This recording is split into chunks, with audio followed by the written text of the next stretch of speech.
आता आम्हाला वाटते काय अडचणी आमचे शिंदे साहेब येणार. देवा भाऊंची अर्धा तास जास्तीत जास्त लिमिट असती. दादांचं तसं नव्हतं.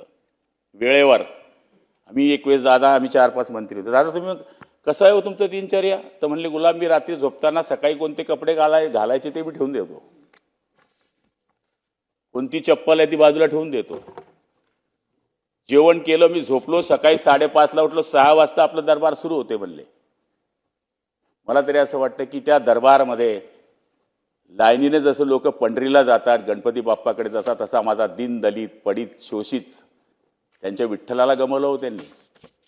बारामतीमध्ये मंदिरात जशी लाईन असते तशी लाईन आम्ही पाहिलेली. मी 1-2च वेळेस गेलोय. पण मला तरी असं वाटतं की शरद पवार साहेबांकडनं जे गुण त्यांनी घेतले, वेळेवर चालणे, लोकांची कामं करणे, छोट्या छोट्या माणसाला ओळखणे. आजही पवार साहेब ज्यावेळेस आले